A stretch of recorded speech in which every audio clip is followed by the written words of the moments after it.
2025 கணக்குப்படி டாடா கேபிட்டல் எடுத்துக்கிட்டிங்கன்னா இந்தியாவில் இருக்கிற என்பிஎஃப்சியில் 3வது இடத்துல இருக்கிற என்பிஎஃப்சி. ஃபர்ஸ்ட் இடத்துல பஜாஜ் ஃபினான்ஸ் இருக்குது, 2வது இடத்துல ஹெச்டிபி ஃபினான்சியல் சர்வீசஸ் இருக்குது, 3வது இடத்துல டாடா கேபிட்டல் இருக்குது. அதுக்கப்புறம் Mahindra and Mahindra, Shriram Transport Finance, L and T finance தான் வரும். இந்த கம்பெனி பற்றி கவனிக்க வேண்டிய விஷயம் என்ன அப்படின்னா, இந்த கம்பெனி லெண்டிங் பிஸ்னஸ் பண்ணுறாங்க.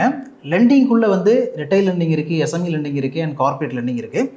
ஸோ ஓவராலாக இந்த கம்பெனியுடைய பிஸ்னஸ் செக்மெண்ட்டை நீங்கள் எடுத்து பார்த்தீங்கன்னா லெண்டிங் பிஸ்னஸ், அதுக்கப்புறம் ஃபீ பேஸ்டு வெல்த் அட்வைசரி பண்ணுறாங்க. அதர் இன்கம் கேட்டகரிக்குள்ள insurance, broking, investments, dividend, rental and sale of assets வருது. டோட்டலாக இவங்களுடைய போர்ட்ஃபோலியோவில் பார்த்தீங்கன்னா கிட்டத்தட்ட 90% மேலே லெண்டிங் பிஸ்னஸ்லேருந்து தான் இவங்களுக்கு ரெவன்யூ ஜென்ரேட் ஆகுது. அதுக்கப்புறம் வந்து ஃபீ பேஸ்டு வெல்த் அட்வைசரியில் 6% மேலே இருக்குது.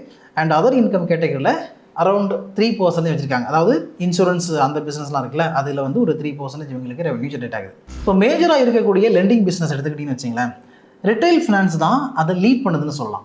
கிட்டத்தட்ட 1,40,000 கோடிக்கு மேலே அவங்களுடைய லெண்டிங் இருக்குது, லோன் புக் இருக்குது, 62% மேலே இருக்குது. அடுத்தது எஸ்எம்இ ஃபைனான்ஸ் எடுத்துக்கிட்டிங்கன்னா 59 crore மேலே இவங்க லெண்ட் பண்ணியிருக்கிறாங்க. ஸோ 26% மேலே அது இருக்குது. அடுத்தது கார்பரேட் ஃபினான்ஸில் 25,000 crore மேலே இவங்க லோன் கொடுத்துருக்காங்க, 11% மேலே அது இருக்குது.